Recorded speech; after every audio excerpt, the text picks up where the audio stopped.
Kali ini kita akan bereksperimen dan membahas seberapa besar wilayah NKRI. Ya, semoga dengan pembahasan kita kali ini bisa menambah nasionalisme kita, dan video ini tidak bermaksud untuk merendahkan negara atau bangsa yang lainnya. Baik, kita mulai saja. Di sini kita sudah memiliki sebuah peta dunia. Teknisnya, peta Indonesia ini akan kita potong dan kemudian kita pindahkan ke bagian lain pada peta dunia ini, dan kita lihat nanti negara apa saja yang tertutupi oleh potongan dari peta Indonesia ini. Baik, kita langsung mulai saja. Kita perbesar.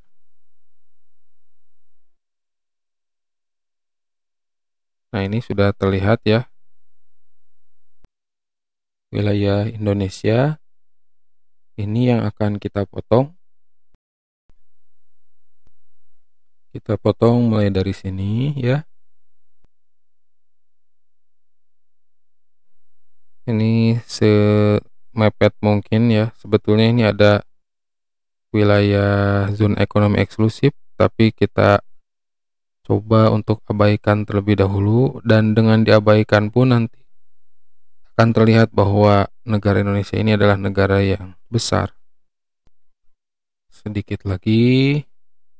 Alhamdulillah di sini mengalami juga keliling Indonesia. Nah, sudah kita seleksi, kemudian langkah selanjutnya kita akan pindahkan peta ini. Pertama-tama kita akan pindahkan ke bagian utara terlebih dahulu. Nah, di sini kita lihat peta Indonesia ini ternyata menutupi wilayah Jepang dan Korea. Korea Utara dan Korea Selatan pun bahkan tertutupi ya. Ini mungkin seukuran Pulau Kalimantan ya. Nah, kemudian kita coba pindahkan ke daerah Asia sini. Di sini juga tertutupi beberapa negara ya. Dan di sini jika warnanya berbeda, berarti itu negaranya berbeda. Jadi sangat mudah untuk melihat pembagian negaranya, tinggal melihat warnanya saja ya. Nah, kemudian kita coba geserkan ke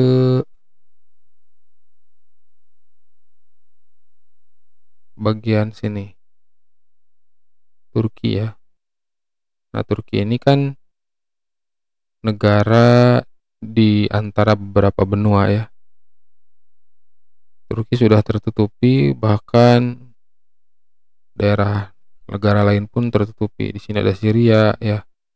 Kemudian Irak tersisa sedikit, tapi kalau Sumatera kita pindahkan ke sini itu tertutupi juga. Belum di sini juga ada Papua. Luar biasa luas ya negara ini.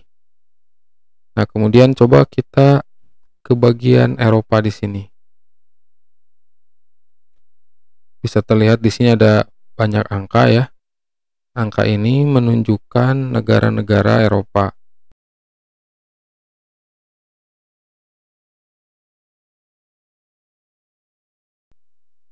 Coba lihat berapa negara yang tertutupi. Ada Italia, kemudian Bulgaria, Jerman, ya sebelah sini. Ini kalau misalnya peta Indonesianya bisa diatur rotasinya, tentu lebih mudah untuk melihat perbandingannya. Dengan Spanyol tertutupi. Bahkan di sini ketika kita melihat beberapa negara Eropa ya, itu masih unggul Indonesia luasnya.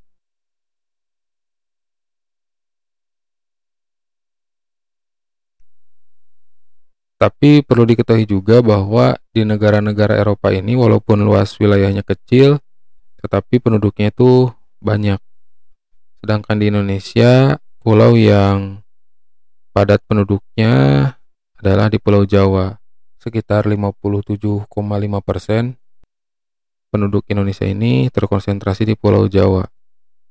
Dan mungkin sekarang ada perubahan ya, lebih update lagi mungkin karena teknologi transportasi semakin mudah. Hanya di sini kita lebih melihat kepada perbandingan dari wilayah saja. Karena semakin luas wilayahnya, tentu sumber daya alamnya semakin banyak yang tersedia baik itu di daratan maupun di lautan.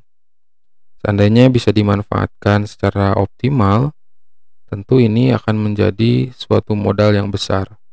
Terlebih lagi Indonesia ini terletak di garis khatulistiwa ini ya. Jadi garis khatulistiwa ini menandakan bahwa posisi Indonesia yang berada di tengah-tengah antara kutub utara dan kutub selatan, yang artinya pasokan sinar mataharinya itu banyak, yang memungkinkan makhluk hidup terkumpul di daerah sini. Jadi suhunya optimal, sinar mataharinya optimal, pembagian siang dan malamnya pun optimal. Nah, itulah pembahasan kita tentang luas wilayah Indonesia dibandingkan dengan wilayah negara lain. Semoga dengan adanya video ini semakin menumbuhkan rasa nasionalisme kita, semakin cinta kita kepada tanah air ini, dan semakin semangat kita untuk memanfaatkan modal yang sudah diberikan oleh Allah Subhanahu wa Ta'ala ini. Dan yang paling utama, semakin kita bisa bersyukur menjadi warga negara Indonesia. Sekian pembahasan kita untuk kali ini. Jika dirasakan video ini bermanfaat, silakan untuk di-share supaya lebih banyak lagi yang merasakan manfaatnya. Sekian dan terima kasih.